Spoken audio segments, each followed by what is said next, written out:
again, everybody. This is Harry Caray, celebrating the first championship season I've witnessed within these walls of Ivy. Cub fans everywhere are whooping it up. But they're not just celebrating this season's success, they're celebrating the most fascinating team in baseball.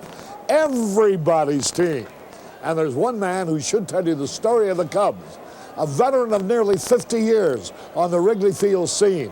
He's invading my territory right now, out there in the bleachers. Meet Jack Brickhouse. Yes, the Cubs are everybody's team, and they have been ever since the National League was founded back in 1876. As a matter of fact, the Cubs are the only club playing baseball continuously in the same city since the birth of organized baseball. Other teams have switched cities or they've been suspended, but the Cubs have been going since big-time baseball began over 100 years ago. As a matter of fact, the Cubs played their first game in 1876. They played it in April of 1876, 60 days before Custer's last stand. It all began with Albert G. Spalding. Spalding started in Rockford, Illinois, and became a star underhanded pitcher at Boston. He was an early Hall of Famer. Spalding came to the Chicago White Stockings with another Midwesterner and Hall of Famer, Cap Anson. Spalding quit marathon pitching after 1876 to spend a season at first base. No one else has had as much influence on the game. As team president, Spalding found his future Cubs entertained at the White House by President Cleveland. From Cleveland's time, presidents have been Cub fans. William Howard Taft, the first president to throw out a baseball on opening day. Spalding anticipated the World Series. In 1886, Spalding saw his White Stockings lose 4-2 to the St. Louis Browns, rivals from another league. He was the first to escort a team on an international tour. Almost a century ago, Spalding took a baseball unit, mainly the Cubs, to Australia, Italy, England, and en route they stopped in Egypt to climb the Sphinx. Spalding was the first to sell a player. He sent King Kelly of Kelly Slide fame, to Boston for $10,000. Charlie Finley did not invent colored uniforms. Spalding did. The color of the cap and shirt identified the player's position. The color of the socks identified the team. So in those days, everybody's team was the White Stockings. Yes, the Cubs have been colorful since way back when.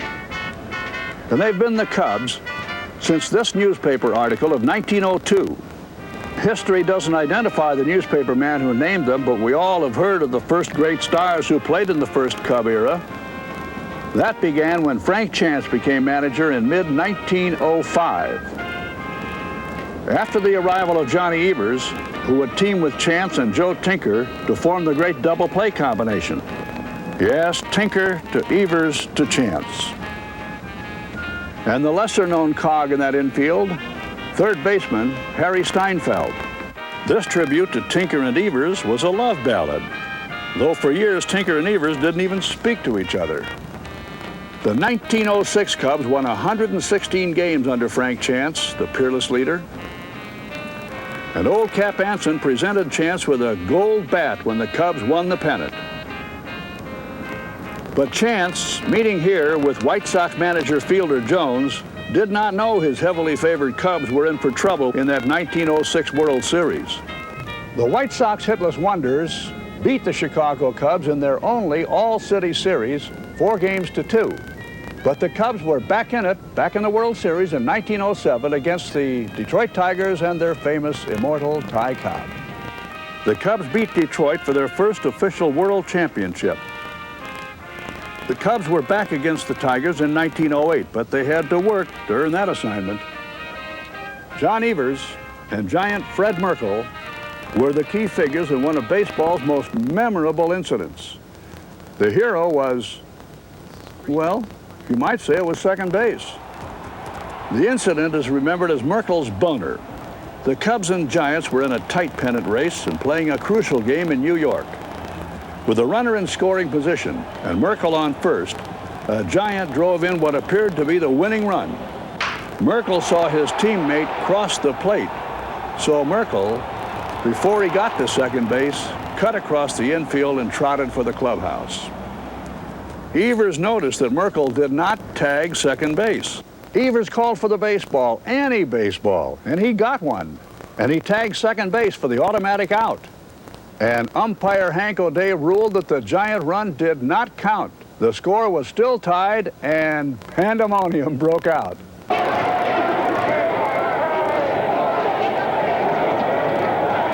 National League directors said that the game would be replayed if the season ended in a tie. The Cubs and Giants did wind up in a tie.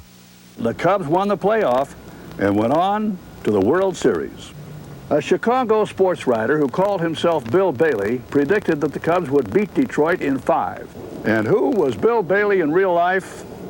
He was Bill Veeck Sr. The Cubs did beat the Tigers in 5 and won their second consecutive world championship. Yes, Jack Brickhouse, those 1907 and 1908 world titles were the first high spots of modern Cub history. But the Tinker Evers chance era was drawing to a close when Mordecai Brown won the only Cub decision in the 1910 World Series. Chance and Tinker left after 1912. Evers was gone after 1913. Tinker resurfaced in a strange role in 1914 as manager of the Chicago Whales in a new venture, the Federal League. The new Federal League folded and the Cubs moved to the Whales ballpark, today's Wrigley Field, in 1916. And for the first Cub highlight within these walls of ivy, a few days after war was declared in 1917, Fred Toney, the Cub pitcher, who had gone to Cincinnati, linked up with the Cubs' Hippo Vaughn in baseball's rarest mound duel, the famous double no-hit game. Unbelievable, unmatched. Yes, Hippo Vaughn and Fred Toney, that was a thriller. Neither pitcher yielded a hit through 9 innings. Cincinnati's Larry Koff singled in the 10th inning, but with 2 away, Big Hippo still had a shutout, and then he faced Prince Hal Chase. Chase was safe on an error, Koff going to third. Jim Thorpe came to bat. Now Vaughn fielded Thorpe's grounder all right, and he threw to the plate. But the catcher, Wilson, expected to put out at first, I guess, because he was napping when Vaughn's throw arrived home, and that permitted Cincinnati to score. So the Cubs trailed 1-0, and they lost the double no-hitter when Fred Toney set them down in the 10th inning, 1-2-3. Babe Ruth started as a Boston pitcher. Babe beat Cub pitcher Hippo Vaughn in the 1918 World Series opener to spark Boston's drive to the World Championship. What never can be erased from the record books is that Babe Ruth was a nemesis to the Chicago Cubs, as we will see. The outcome of that 1918 series might have been happier if the Cubs had been able to use pitcher Grover Cleveland Alexander. Pete Alexander was such a delightful and interesting and colorful character that Hollywood filmed his life story. The part of Pete Alexander was played by, oh, I'm sure you know, huh? You certainly recognize Hollywood's Grover Cleveland Alexander, don't you? The arrival of Alexander was the start of a new Cub era, a memorable period. William Wrigley Jr. took over as owner. Wrigley brought in old sports writer Bill Bailey, who really was Bill Veeck Sr. Hall of Famer Gabby Hartnett arrived. So did Charlie Grimm, to be associated with the Cubs for the better part of a half-century and to serve 3 terms as manager. Big money was spent for Rogers Hornsby, hitter of hitters. To get the team back on the pennant track, the Cubs signed a manager who never had played or managed in the Big Tent. He was Joe McCarthy. By 1929, McCarthy made the Cubs champions again. Those 1929 Cubs fielded 4 players who hit .345 or better. Hack Wilson, Kai Kyler, Rig Stevenson, and Hornsby, a .380 hitter. The series opened on the north side, first World Series ever played in Wrigley Field. The first ball was thrown out by owner Wrigley himself. William Wrigley, unfortunately, was destined to see his Cubs lose that series to Connie Mack's Super Athletics, 4-1. Howard Emke was the surprise pitching starter for Mack's team and fanned 13 Cubs. In the 4th game, the Cubs had an 8-0 lead and seemed destined to tie up that series at 2 games each. But the roof collapsed in the 7th inning when Philadelphia scored 10 runs. The goat of that inning and of course the series as a result, was Cub Hack Wilson. Hack had the bad luck to drop a fly ball in the sun.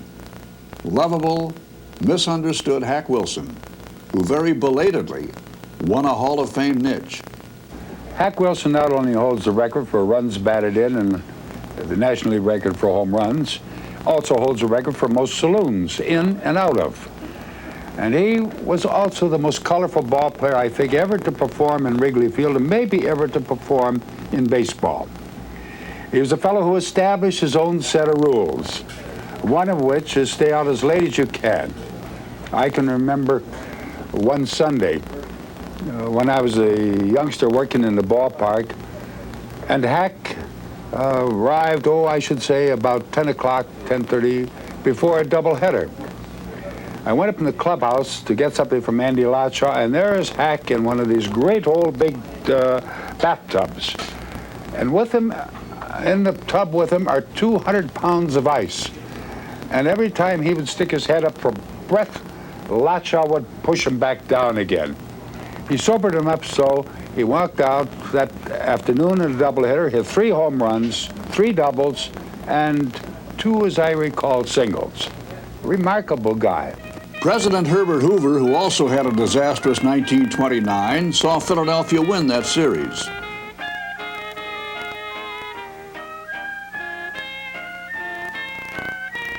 And what about Hack Wilson, that 1929 GOAT?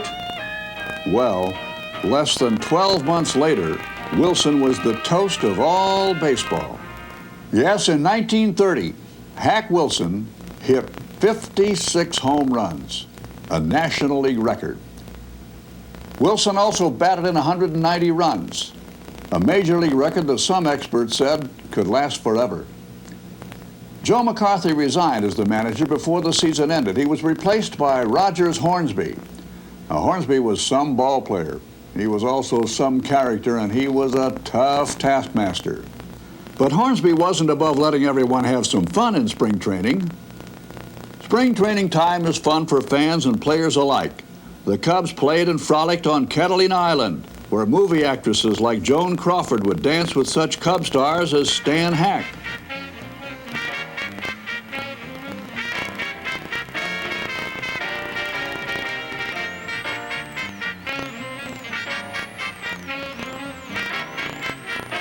Spring training fun also continued when the Cubs moved to Arizona.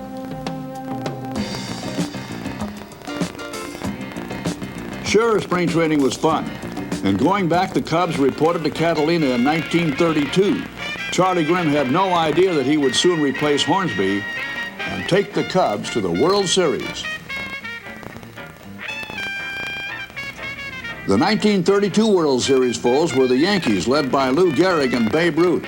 Yes, Babe Ruth, the one-time Boston lefty. Babe Ruth was a dandy, on the field and off. And how he could hit those home runs. The Babe had style, smashing those homers and running the bases.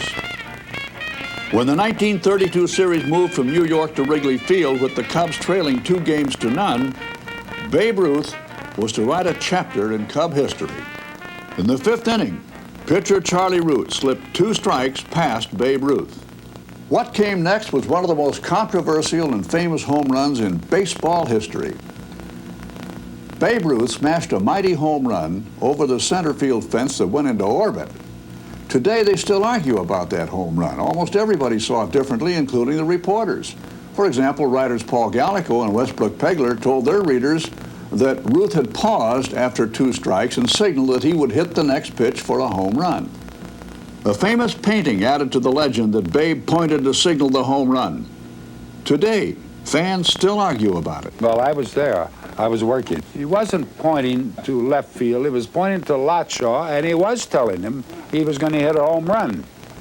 But bear in mind that Babe Ruth was one of the great pull hitters of all time.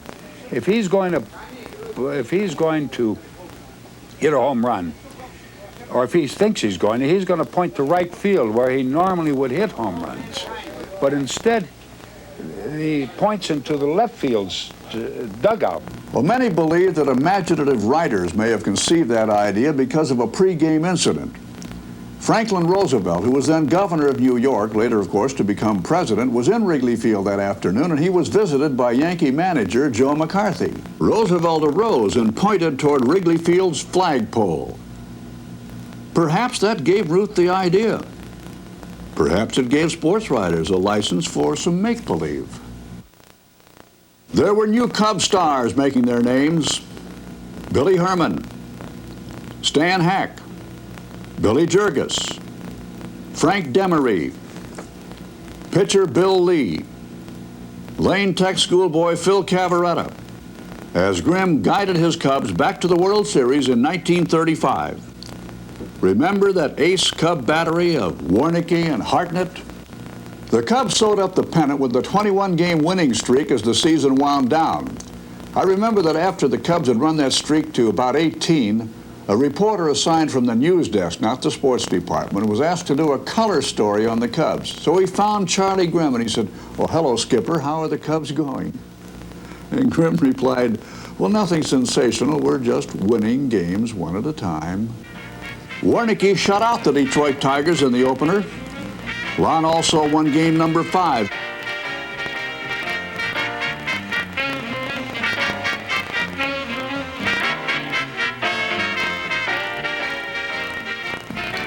Hartnett and Herman also hit Cub homers in the series.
But after Detroit won, it was back to the drawing boards. Philip K. Wrigley, who had succeeded his father as Cub owner, was persuaded to spend heavily to obtain pitcher Dizzy Dean from the Cardinals after the 1937 season. Phil Wrigley, one of the finest men I've ever known in baseball, was warned that Dizzy Dean was a bad investment, that Dean had a sore arm, in fact. Well, Wrigley was not investing in Dean's arm as much as he was in Dean's heart. Dean was used sparingly, and he pitched just as well as you could ask him to. He won 7 games and lost only 1 during that 1938 campaign that saw Hartnett, by the way, installed as manager in mid-season. The 1938 series opened in Wrigley Field. Chicago Mayor Ed Kelly conferred with New York Mayor LaGuardia before the opener. The Cubs lost the opener, so for game number 2, the Cub future was entrusted to Dizzy Dean, the pitcher with the big heart. Dizzy Dean, not long with the Cubs, but a Cub immortal because of his performance in one 1938 series game. For 7 innings, Dean was in charge, protecting a 3-2 lead going into the 8th. A home run by Frank Crosetti was the blow that started the assault on Dean. Joe DiMaggio added a home run, and Dean, though replaced by Larry French, was the loser, 6-3. The Yankees swept the series, but Cub Dizzy Dean had shown them what professionalism was. Bear in mind that Dean's arm was gone, and he pitched one of the more remarkable games in the World Series history. He couldn't throw hard enough to break a light bulb, and he finessed them. You see, the opposition still believed that he could throw, and so he would go into that great windup, and then nothing would happen, and the ball would eventually arrive at the plate. He was a tough competitor. with nothing. He was brave to get out there. I thought he might get killed. Now, if you think that 21-game winning streak that ensured the 1935 pennant was something, look at that 1938 windup. Pittsburgh seemed a cinch to win the flag. Then the Cubs got hot. Came up to a crucial series with Pittsburgh at Wrigley Field. Darkness was settling in the ninth inning. With the score tied, the Cubs at bat, 2 out, and Gabby Hartnett at the plate trying to follow Mace Brown's pitches in that fading light. Well, the umpire would never do this today, but he had notified the press box that with this last out, the game was over. It would be continued. It was tied, as I remember. And Gabby Hartnett took a couple of swings, as I remember, and went down to one knee. And the third swing, he hit the ball, and I saw it disappear into the darkness. And I thought of the word, it's the Gloman, and that's why I wrote the lead. Gabby hit a homer in the Gloman today. Early in the 1944 season, Grimm was called back for his next stint as manager. And on opening day of 1945, had the Cubs headed for a pennant. Hank Borowy arrived in the season of 1945. Borowy was smuggled out of the American League from the Yankees by Cub general manager Jim Gallagher and his savvy. Borowy pitched the Cubs to the pennant. Boy, what a purchase he was. And in one season, Hank became a Cub immortal. The Chicago Cubs took the lead on July the 11th and grabbed their flag in a game with the Pirates a day before the season ended.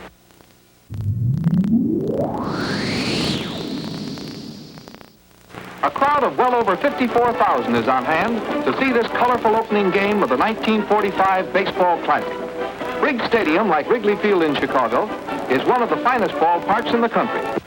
The two starting pitchers in this important first game, Hank Borowy for the Cubs and Hal Newhouser for the Tigers.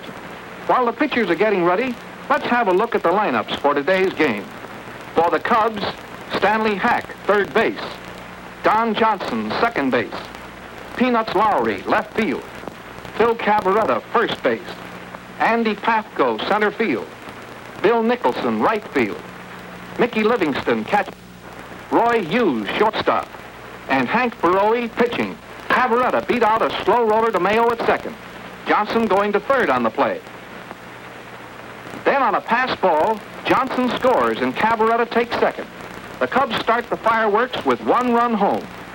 Pafko was purposely passed, and Nicholson steps up to the plate.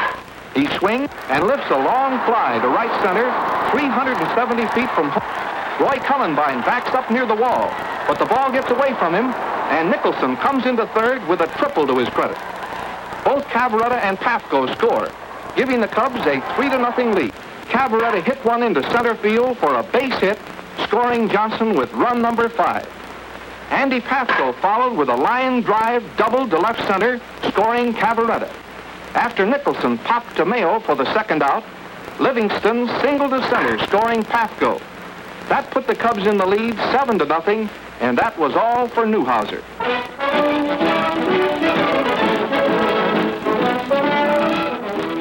For the Cubs, it's Claude Passoff, a 17-game winner this season. York's was the only Detroit hit of the game. Claude Passoff finished with a 1-hitter. Up to that, as spectacular a pitching performance as ever has been seen in the World Series.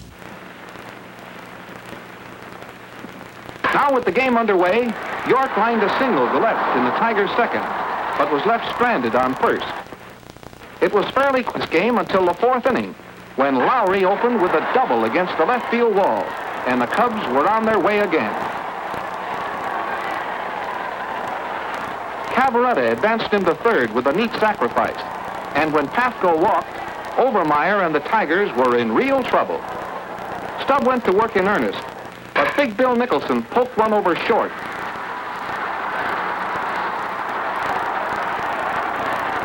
And Lowry scored, Pafko stopping at second. After Livingston flied out to Kramer, Hughes followed with a base hit to right, scoring Pafko, and the Cubs lead the Tigers 2-0. With Benton pitching, the Cubs came to life again in their half of the 7th.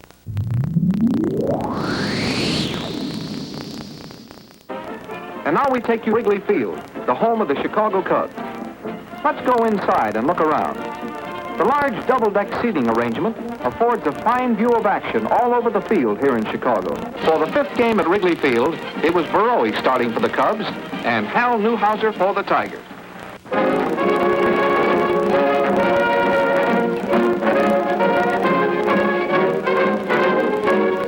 Game at Wrigley Field, Virgil Trucks and Claude Passaw are back, gunning for their second victory in the series. With the Tigers ahead 1-0, Pafko singled through the box in the Cubs' half of the second. Livingston forced Pafko at second, and when Webb threw wild to first, Livingston tried to take second but was tagged out. Richards to Webb. Don't get angry, boys. Hughes beat out a bunt when York slipped in fielding the ball. Passaw then hit a bounder to Trucks, and all runners were safe when the throw to third pulled Outlaw off the bag. Hack came through again with a single to center, scoring Livingston and Hughes. And when Richards missed Kramer's throw to the plate, Passaw went to third base and Hack to second. And here's Hank Greenberg on the spot again. Prim looks him over carefully with the count 3-2. Greenberg connects with a long drive that clears the left field railing into the crowd for a home run, tying the score 7-7. Stan Hack looks over and selects one of his favorite Louisville Slugger models. Hack then lines a double into left field. Greenberg comes running in to cut down the hit. The ball takes a bad hop over his left shoulder, which enables Schuster to score all the way from first base with the winning run of the ball game. In 12 innings, the Cubs are victors over the Tigers, 8-7. Greenberg originally was charged with an error on that hot smash by Hack, but hours later, near midnight, the scorers got together, reversed themselves, removed the error, and credited game winner Hack with a 3-base hit. Well, here we are at the 7th and deciding game, the crucial one in this first World Series after victory. Even the band here at Wrigley Field has caught the spirit of this game. Just look at those drum majorettes.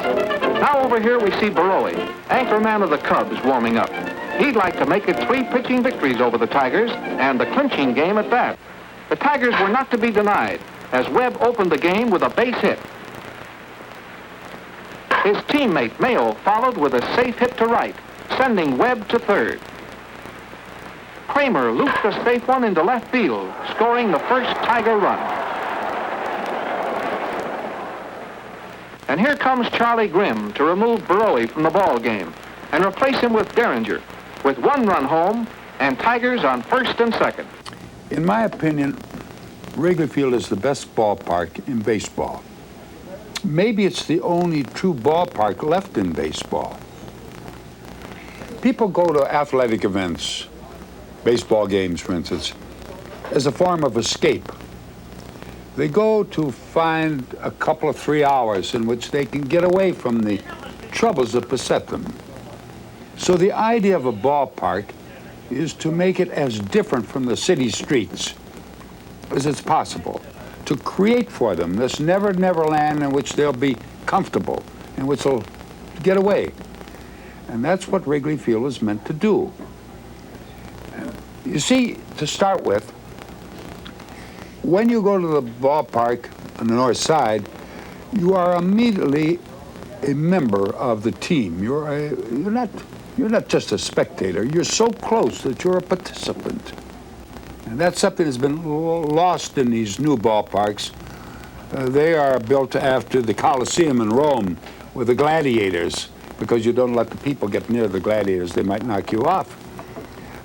But the idea, too, was to create, if you could, a feeling of outdoors, which is the way ball games should be played, at daytime, in the sunshine.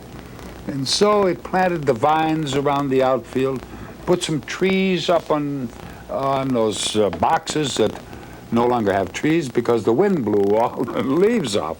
I think I put them back 5 times and finally gave up, tried artificial trees, and no, that was even worse. You see, that's why artificial turf is such an abortion, because it's just the asphalt of the city streets. You want to go in a ballpark, it should smell like freshly cut grass. It should feel like you're away from somewhere. And Wrigley Field does that better than any ballpark in the country. And if I sound prejudiced, I am. I built most of it. The best scoreboard possible for daytime baseball.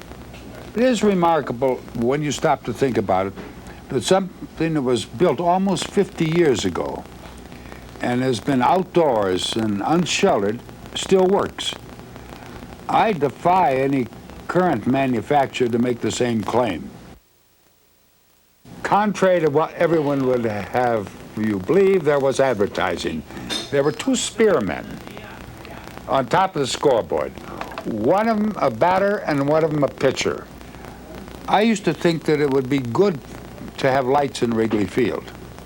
It wouldn't, because it probably in the long run would cost them at least attendance a lot. Because now people feel safe to go to Wrigley Field during the day. Phil Wrigley really made the wisest decision, baseball decision, he probably ever made, and that was no lights in Wrigley Field. Down through the years, of course, I've visited every ballpark in every city in baseball, and I've seen some very interesting things take place, such as changes in the stadia. Ebbets Field, no longer around. The Polo Grounds, gone. Places like Riverfront Stadium in Cincinnati has replaced Crosley Field. Old Forbes Field in Pittsburgh is gone, and now we have Three Rivers Stadium. Sportsman's Park in St. Louis has been replaced by beautiful Busch Stadium in downtown St. Louis. But you know, with all of these new places, including Vet Stadium in Philadelphia, as opposed to Old Connie Mack Stadium, with all of these places, Wrigley Field remains one of the most unique, interesting, comfortable, colorful, friendly, intimate stadia in the world. As Phil Wrigley once told me, I said, you know, Phil, I said, I appreciate these new ballparks. I said, I really do appreciate these new stadia, but with all the new concrete and all the new ironwork and steel that's in them, there's a certain sterility about them compared to Wrigley Field, where the intimacy between the fans and the players is very apparent. And Phil made a pretty good line. He said, yes, Jack, he said, those other places have a stadium. We have a ballpark. The 1950 season was memorable to me because it was the first full season of Cub slugger Hank Sauer, who became the mayor of Wrigley Field. Hank Sauer, remember how those fans would toss those packets of chewing tobacco to old Hank out there in left field, and he had them stashed in the vines out there and left all over the place? I guess he always will be the mayor of Wrigley Field, yet his tenure as the home run king was brief because in 1953 late, Jimmy Gallagher was able to land and introduce to Wrigley Field Bingo Ernie Banks. Ernie Banks, first to be named the National League's most valuable player 2 years in a row, and with second division teams at that. And this is one thing that I enjoy about the Cubs, a tremendous amount of enthusiasm. Everybody seems to be enjoying themselves. There's no dead time involved in our training program. We're always keeping busy, and there's a little kidding going along as we work out, which makes it a lot of fun, and yet we're really working hard. To look at this wax figure, it's really amazing, and it's a funny feeling because you can see yourself, and it's like viewing yourself after you're gone. But it's a great honor, and I'm very happy and very thankful.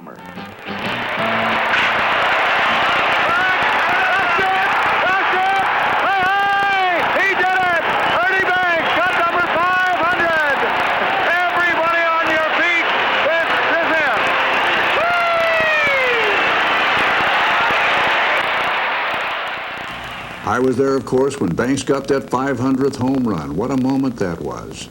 When Ernie went into the Hall of Fame, that was a moment for all of us. When Lou Boudreau of our group went into the Hall of Fame, that was a great moment for all of us. Sam Jones was the Cub pitcher and walked the first three men he faced in the ninth inning.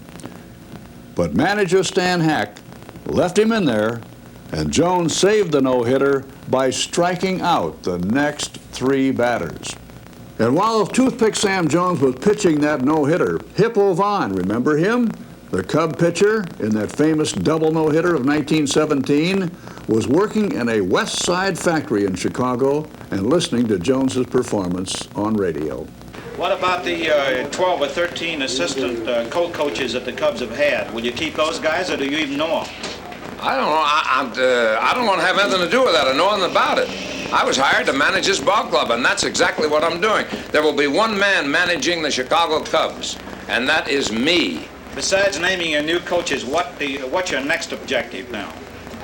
Well, the next objective that I could see is that... Well, no, we're coming to that. I haven't sat down to talk to Mr. Holland about that yet, but we'll get around to that. I'm sure people will contact us. You've seen the ball club from the broadcasting booth. What do you think it needs?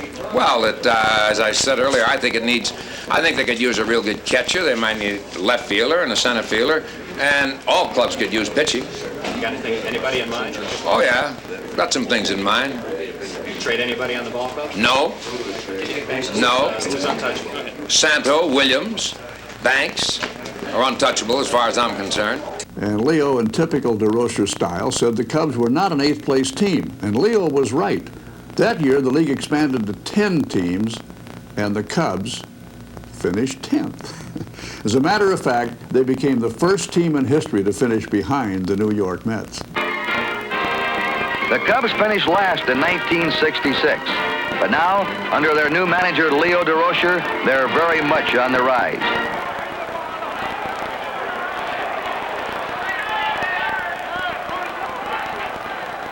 The Cubs are in first place for a brief time.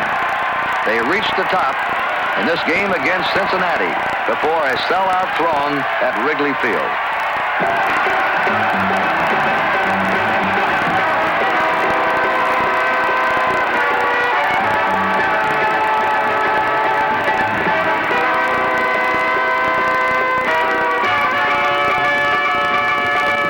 I think Ken Holtzman, like several players on other clubs, would probably like to be with other ball clubs. And that has no grievance as far as I'm concerned where Ken Holtzman and I have had any trouble. I mean, I think Ken Holtzman can pitch here. He can pitch anywhere. That's well hit. And there, I believe, goes the no-hitter. Caught by Williams. Woo, boy. Ball 3, strike 2. Here it goes. Ground ball.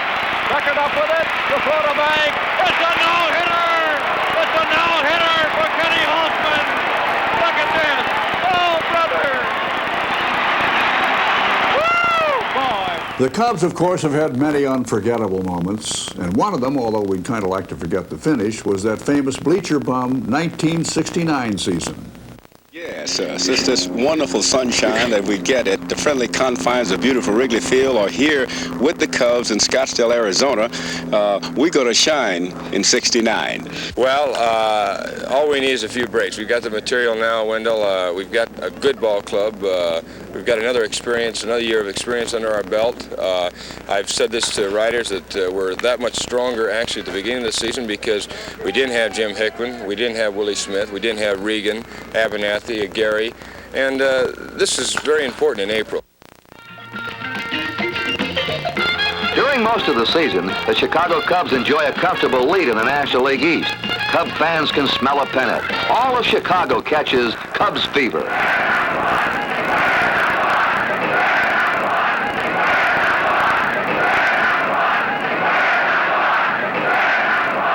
From the Cubs bullpen, Dick Selma leads the colorful, zany bleacher bums in a thundering chant.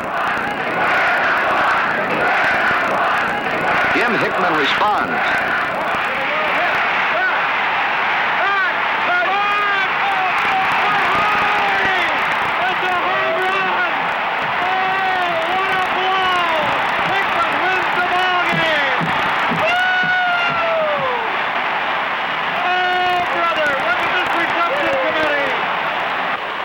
Sano contributes to the hysteria.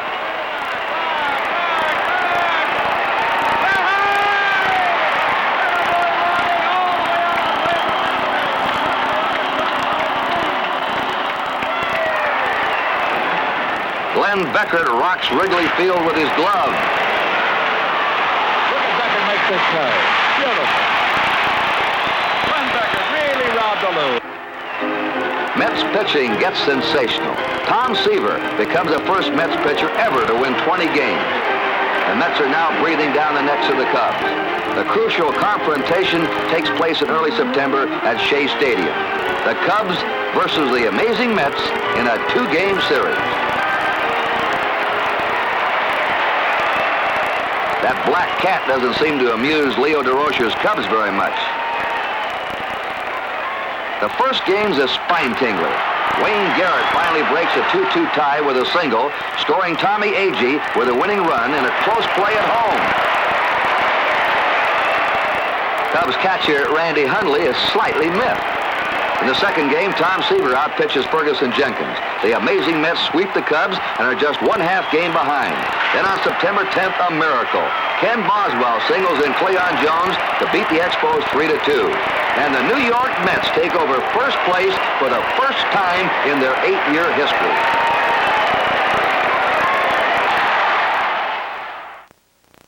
Billy Williams, the Cubs Iron Man of the Bleacher Bum Cubs, may have been as underrated a superstar as baseball ever saw. Billy, I'm not about to jinx you, but you're thinking about this 400 figure for the year? That's a hard figure to hit, Paul, and I don't think no one will wind up with 400 now. I think the best season you could have would be around about 350 because there's too much baseball now, I think. And the traveling is not too good. I mean, it's good in a way, but we get into town one night about 1 o'clock and wake up that morning and got to play a day game. So I don't think, I think the best season a fella could have now is around 350. Billy Williams of the Cubs is also given a day, commemorating his 896th consecutive game. Billy shows his appreciation by banging out 5 hits in a doubleheader victory over the St. Louis Cardinals. Billy Williams, the reigning Cubs superstar. This spring, he's working at first base. By moving to first base, I feel that this will help me to add more offense to the ball club. Fergie Jenkins ranks with Cub pitching greats from Clark Griffith to Lon Warneke to the stars of today. Fergie had 6 consecutive Cub seasons winning 20 or more games. I try and finish whatever I start. This is the one theory that I've had. If I go out there, stay out there until you finish it. You know, I hit the ball pretty good and I run, okay. And I'm working on my defense pretty hard every day. I take from 100 to 200 ground balls every day. I mean, because I'm going to make my errors, and the other guy's going to make theirs. But I guess they're going to be thinking a little different when I make an error than, when Keshner or somebody else make an error, because, I'm taking Ron Sando's plays. That's a fly ball. That's very deep for left center. Back goes Marino. Back. Hey! It's all over. Harry Bender just hit an opposite field home run, and the Cubs have won this game. A 4-run lead looks like a glacier when relief ace Bruce Sutter is pitching. He ices the game and gets his first All-Star victory. Going. Hey, kiss it goodbye. A home run. It's into the basket for a home run. A youngster made a fine catch, but it's gone. A home run. And Kingman now has put the Cubs out in front 3-0. That's his first Wrigley Field home run as a Cub. That's it. Way back there. Straight there, baby. Back.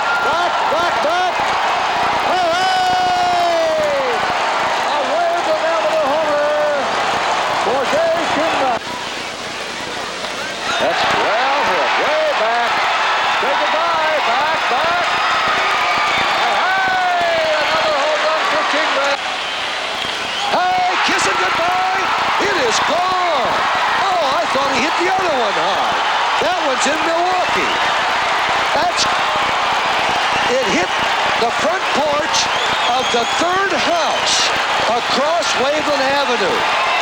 Man, oh man. Isn't that something? That is unreal. Kingman's 3rd home run of the ball game.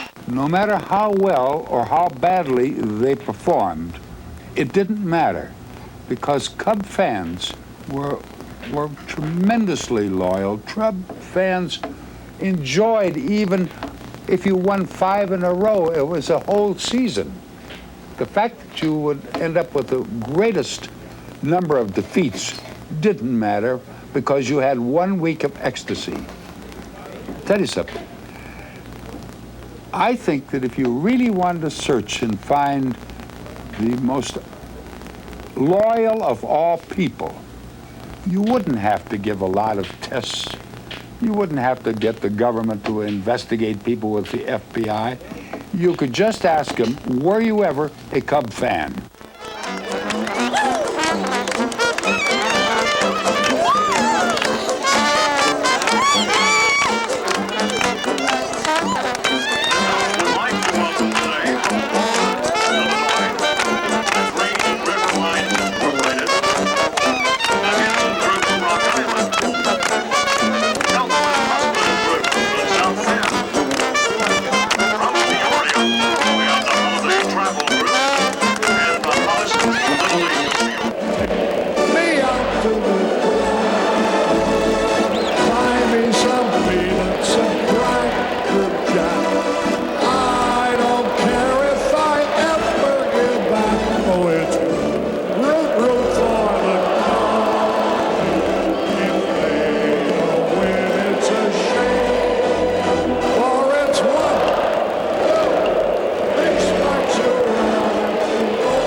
I think an attitude and approach to work had to be changed, and I knew when I took this job that it could be done, it could be turned around. I want to win games, and I'm going to try everything I can to get Dallas Green to get the best players, and I'm going to try everything I can to make the players play better. And there is absolutely no other motivation I have for coming to Chicago. None. Absolutely none. I don't want to say we're going to win 81 games. We might win more. Manager Jim Fry was right. The Cubs won enough games in 1984 to make the playoffs for the first time. And they won because they rebuilt their ball club brilliantly. Shortly before opening day, they made a deal that gave them 2/3 of their outfield. They got Gary Matthews for left field and Bobby Dernier to play center field. That deal alone was a major change, helping both their offense and their defense. But how about the trading just prior to the June 15th deadline? The Cubs came up with Dennis Eckersley, an outstanding pitcher. They got starter Rick Sutcliffe, an award-winning candidate if there ever was one, plus bonus pitching help in George Frazier, who can relieve as well as spot start. All these newcomers inspired such improving holdovers as Jody Davis and Ryne Sandberg, a most valuable player in the eyes of any Cub fan. And with talented newcomers and blossoming younger Cubs, how could they miss? Particularly with veteran campaigners, old pros like Ron Cey and Larry Boa anchoring their lineup. So you had a transformed team that found its chance because its general manager, Dallas Green, had the genius and the daring to rebuild even after season plans had been made. Holy cow, General Manager Dallas Green certainly did put together one heck of a ball club.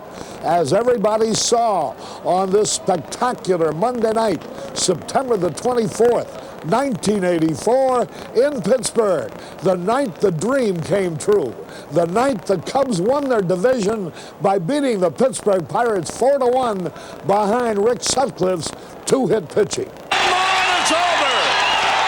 The Chicago Cubs will be the new Eastern Division champ. They're getting security men on the field. These Cub fans are going to explode. Jimmy Fry on his feet.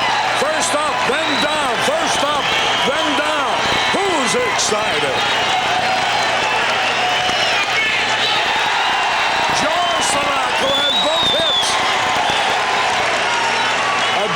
Trip on the right that just rolled around in the corner against the wall, and a safe bunt.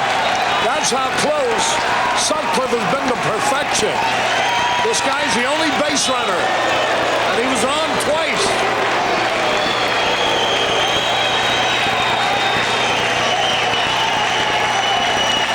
Was picked off once. He will have faced only 28 men. 27 would be perfection.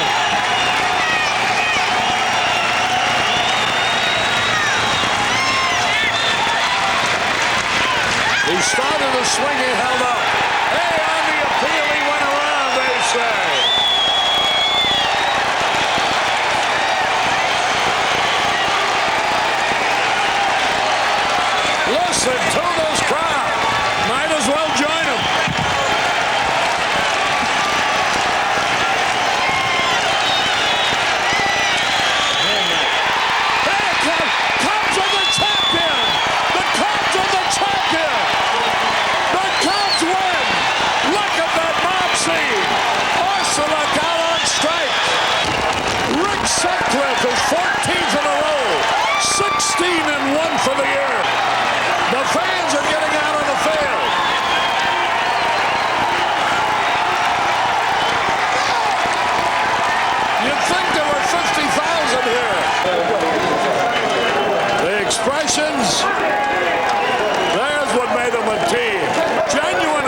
passion for each other.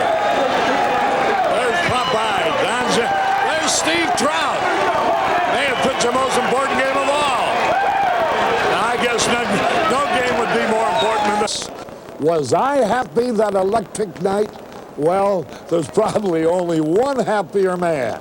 A Cubs Hall of Famer who has waited 39 years for such a magic moment.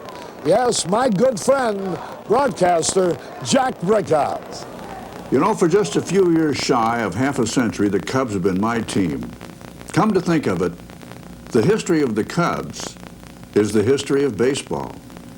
And now that they're everybody's team, which they certainly are, what a genuine pleasure it is for me to be a part of that scene. So, here's to baseball. Here's to the Cubs. Hey, hey!